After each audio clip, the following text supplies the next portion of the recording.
Price the lord. ಆ ರಾತ್ರಿ ಯಾಕೋಬನು ಒಂದು ಕನಸು ಕಾಣ್ತಾನೆ. ಆ ಕನಸು ಪರಲೋಕದ ಕನಸು. ಆದಿಕಾಂಡ 28ನೇ ಅಧ್ಯಾಯದಲ್ಲಿ ಬರೆಯಲ್ಪಟ್ಟಿದೆ. ಪ್ರಿಯ ದೇವ ಮಕ್ಕಳೇ, ಇವತ್ತು ನೀನು ಏನು ಕನಸು ನೋಡ್ತಾ ಇದೆಯಾ? ದೇವರು ಇವತ್ತು ನಿನ್ನನ್ನು ಎದುರು ನೋಡ್ತಾ ಇರೋದೇನು ಗೊತ್ತಾ? ಪರಲೋಕದ ಕನಸುಗಳಿಂದ ತುಂಬಲ್ಪಡಬೇಕೆಂಬುದಾಗಿ.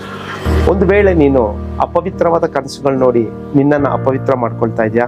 ನೀನೆಲ್ಲದರಲ್ಲೂ ಸರಿ ಇರ್ಬೋದು, ಆದರೆ ಕನಸುಗಳು ನೋಡಿ ಅಪವಿತ್ರ ಆಗ್ತಾ ಇದ್ರೆ ಇವತ್ತೇ ನೀನು ಪ್ರಾರ್ಥನೆ ಮಾಡು, ದೇವರೇ ನನಗೆ ಪರಲೋಕದ ಕನಸುಗಳನ್ನ ಕೊಡು ಸ್ವಾಮಿ ಎಂಬುದಾಗಿ.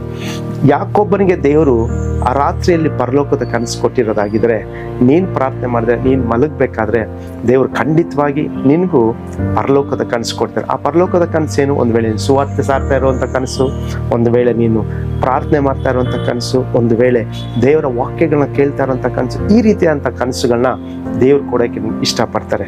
ದೈವ ಮಕ್ಕಳೇ, ಪ್ರಾರ್ಥನೆ ಮಾಡಿ ಪರಲೋಕದ ಕನಸಿಗೋಸ್ಕರ. ಕರ್ತನು ತಾನೇ ನಿಮ್ಮನ್ನು ಆಶೀರ್ವಾದ ಮಾಡಲಿ.